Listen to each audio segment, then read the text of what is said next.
Welcome back to Jurassic World Evolution 3. I know it's been a while since the last one, but I've been busy. We're coming back with part 2 of my dried up desert river system. Last time we started it with an aloe enclosure, and this time we're back with raptors this time, as you can probably tell by the title.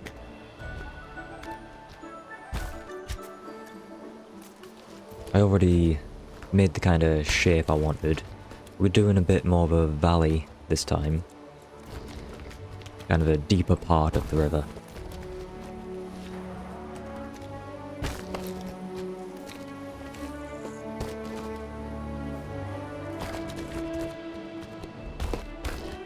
I'll start off by just doing the outline with rocks. I don't like using too much fencing, because that natural cliffside look just looks way better.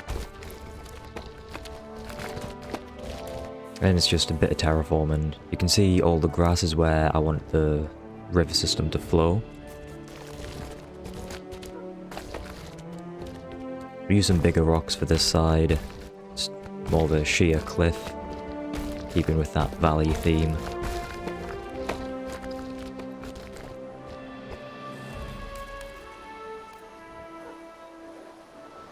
Here I just go back and try and make the land level with the rocks or the cliff face. And then I just pull the rocks out a little bit so there's no ground peeking through. And then just mask it with some other rocks. Also break it up from that kind of single rock that I used.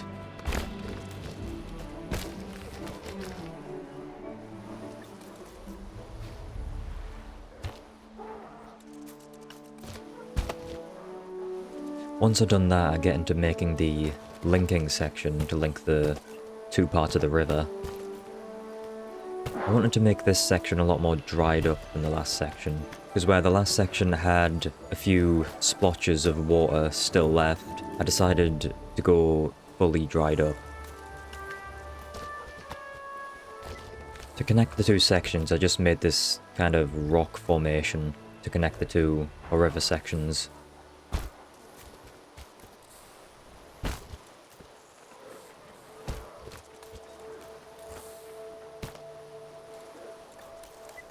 Obviously we don't want the river to be grass forever, so I go through and find what looks best, and I think I just landed on the cliff texture.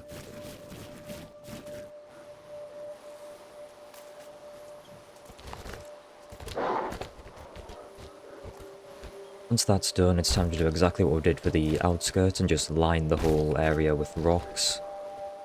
I did decide to alternate between these two types of flat rocks. I think it ended up coming out really well.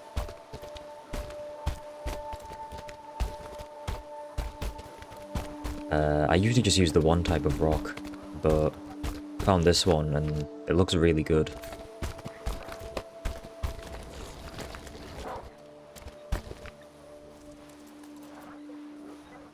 When I get to the middle, I'll lay out a very basic plan before moving on and continuing down the other side of the valley.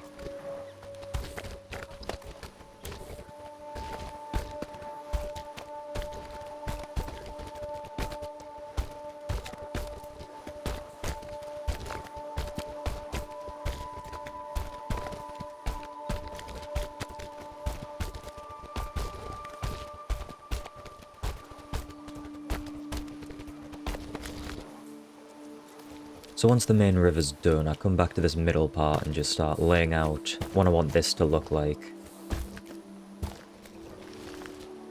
This area mainly acts as a connector between the two sides of the rivers, so that the animals can walk between them.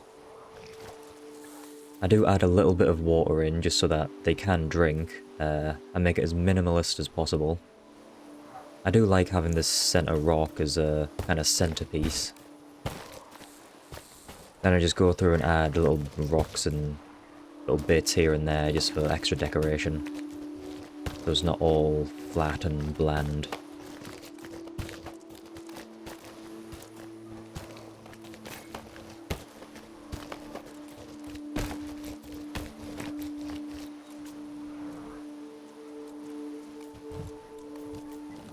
Next to do something that I think every river, not just kind of dried up ones like this, but every river looks good with, and just add a few fallen trees.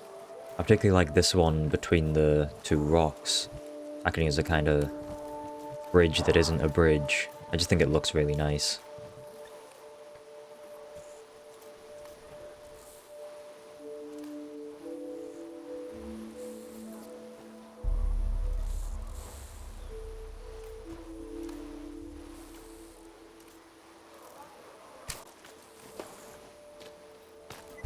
After I place this other tree, I just add a few rocks at the bottom so it looks like it's more supported. Then just go around, add a few more rocks. A few more fallen trees as well. I add quite a few to this in the middle of the riverbed. I just think it looks really nice.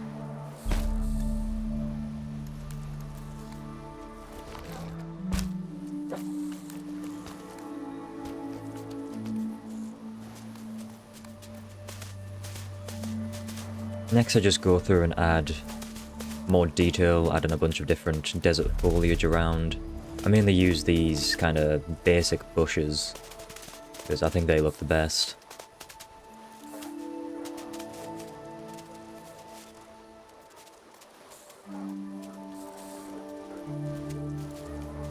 With a little bit of water I've got, I do add a little bit of just more greener foliage.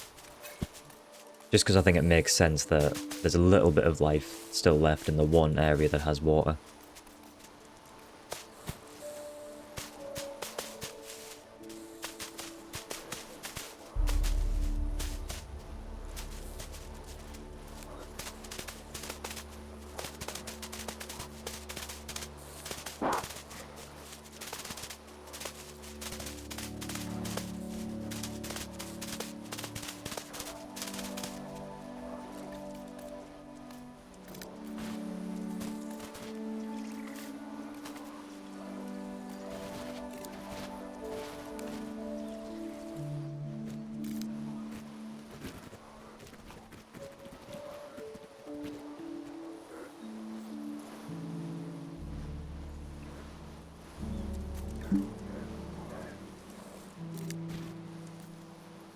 After I finish with the river, I start by just laying a little bit of a kind of background or backdrop, and just play around and see what I think looks the best. I get a bit of rocks right next to the cliff.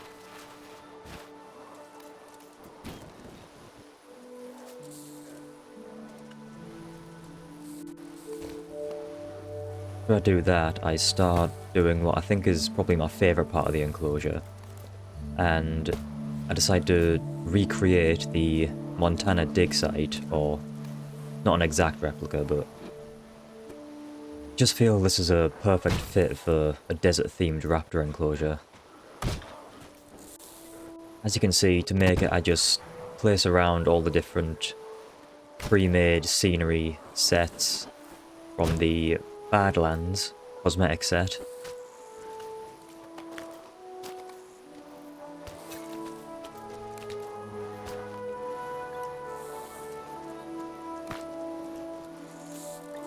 Here I decided I actually wanted to put the raptor nest inside the raptor fossil.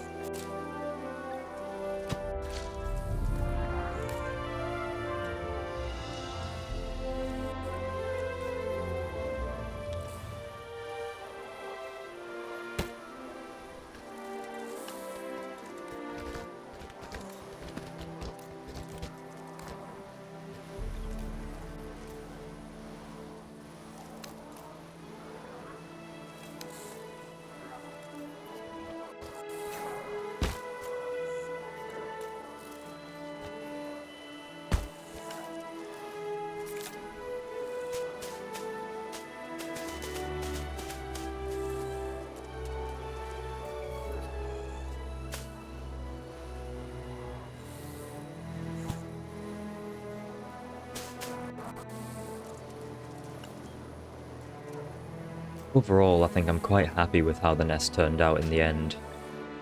It's nothing too crazy, but I'm happy with it.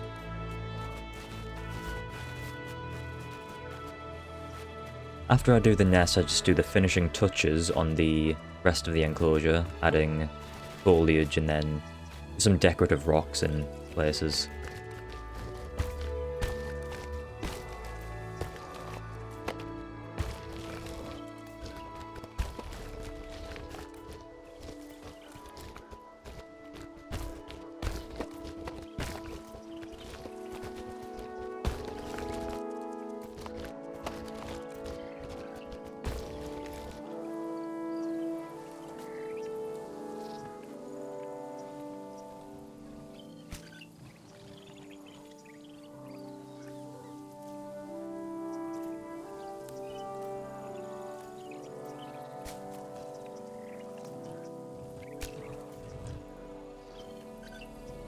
After adding a few more fallen trees and just the last tiniest little details, that's the build finished.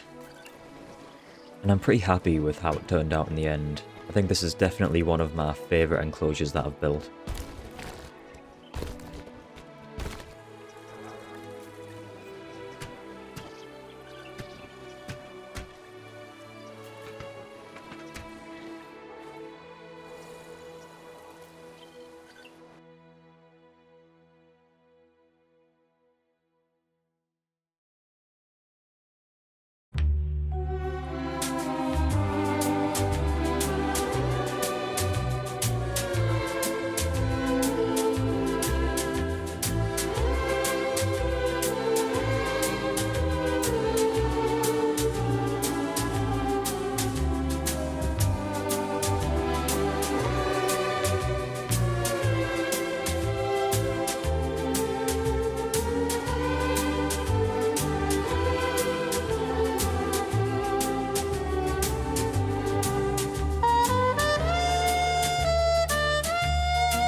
The world has just changed so radically, and we're all running to catch up.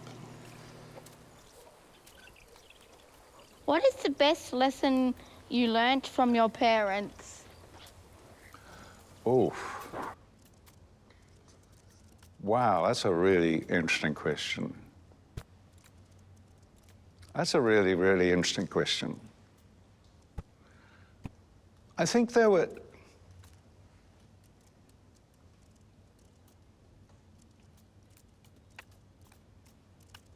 I don't know why that question has moved me so much, but it has.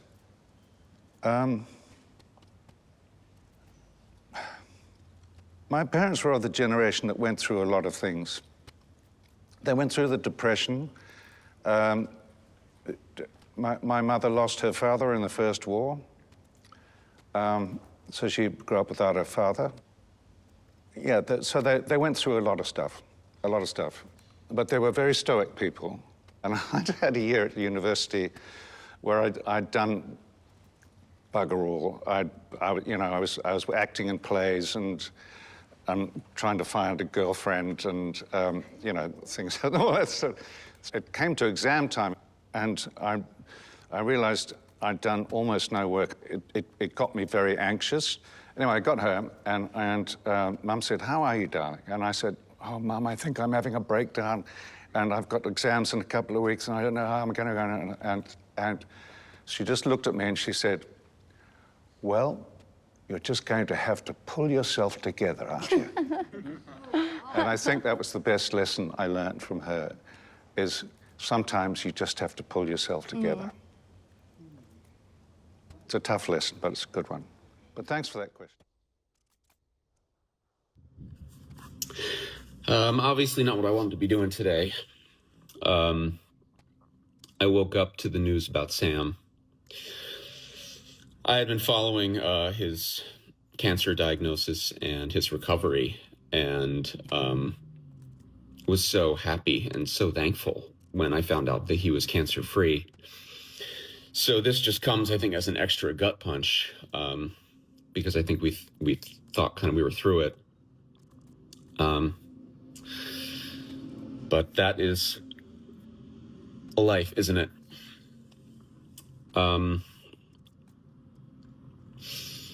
It's funny, a couple of months ago, I had put up a post about how I was going to a premiere of my movie. I looked at the comments and I saw one from Sam. It said, just all the best, Joey. And I didn't even know he was following me. I didn't know that he even, thought about me anymore. But he was rooting for me. He was still rooting for me 33 years later. And that was so special to me to know that.